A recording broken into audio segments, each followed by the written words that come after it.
Hi guys, this is just going to be a quick look at the completed GepRc KX5.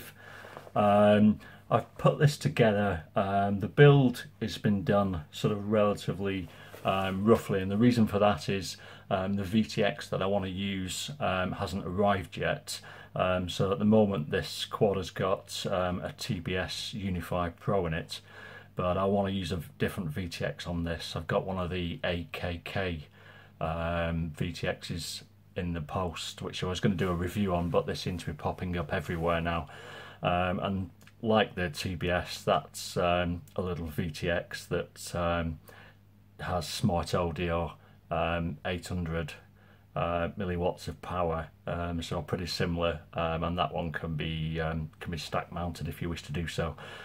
So when I built this, I intentionally left a lot of the wires a little bit longer than I usually would do, and the reason for that, as I said, is I'm going to sort of take it apart and tweak it a little bit once the new VTX appears. So as you can see, I've built the quad up. It's running the Aokfly 2306 motors, and these are the 2650, I think they are. What are they? Yeah, 2650 kV motors, and these motors put out a lot of thrust, but as I've said previously on other videos, the durability of them, the verdict is still out on that. So this is going to be a bit of a suck it and see exercise. If they do last, then they're really good value for money. If they don't, then it's just one of those things. But in terms of the build, it was relatively straightforward. I did hit a few hiccups. The motor wires weren't long enough to use the 4-in-1 ESC, so I had to extend them, and I was really short of 20 gauge wire, so I had to do a bit of a sort of a rougher job than I would have preferred around here. But basically the components in this are, we've got a Foxeer Monster V2 on the front. Inside we've got the Racerstar 4-in-1 ESC, which if you've seen my other build, one of the Martian ones I really liked, it was a 4-in-1 35 amp ESC, and it had zero video noise. So this is just another one that I had lying around, and I thought I would use it. I think these retail for about 22 quid, so they're really good value for money. The downside is they don't have a 5-volt voltage regulator, so if you want to use a normal flight controller, you need to add in a separate 5-volt regulator, or do what I did in this case, which is just use a flight controller with a built-in PDB. My initial thought for this was I was going to use the Matek F405 all-in-one board, but I decided not to, because the Matek board has the kind of bit that comes out which you wire your battery leads to, and I didn't need it in this case because the battery leads are going straight to the 4-in-1 ESC. So I've just basically used an old Betaflight F3 board, the Boris B one, the original one, which I took out of my Space Cowboy XLR4 when I rebuilt that, and it's a really good board. Obviously it's only an F3 processor, but when you fly in acro at 8K, it makes absolutely zero difference whether you use an F3 or an F4.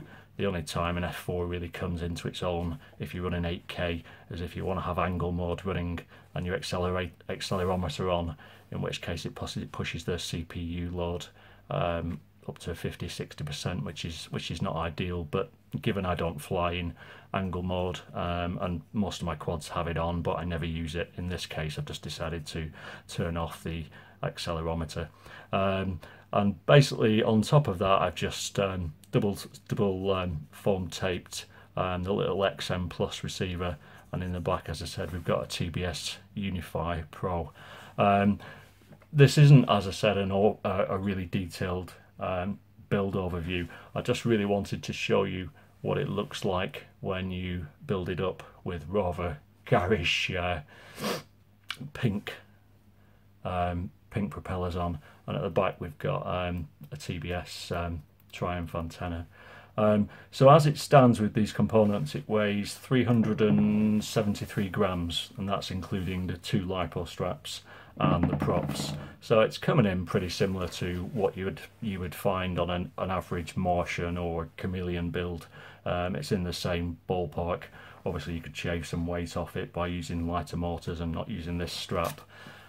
In terms of the frame, as I said in my initial review, I really like the way this quad looks, and I've got big hopes for the way it will fly because of the arm placement and the fact that the majority of the weight is sat in line with the motors.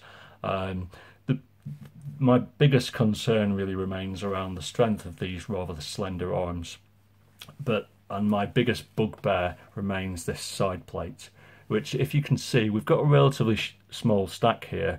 This 4-in-1 ESC is basically as low as as close to the top plate as it can be, while still being able to get a lipo strap through. And again, we've pretty much got the same here with the Betaflight F3. That there isn't really any room to make this stack smaller, and you can see even going that tight, this cutout here is basically touching the nuts, the plastic nuts, which are obviously holding on the flight controller. So, you know, I don't particularly like that design. I think it compromises your build in a number of ways. The other thing I don't particularly like is the fact that, as I said before, this plate is just really flimsy, and I'm not sure how long it's really gonna last if you have any sort of impact. I'm kind of tempted just to remove it completely, and maybe just put a little bit of foam or something like that along the bottom to stop any sort of rubbish getting into the side of the quad. I mean, as you can see, I've really slapped a lot of glue on this side plate just to try and give it a little bit of strength, but I don't think I've really succeeded much at all.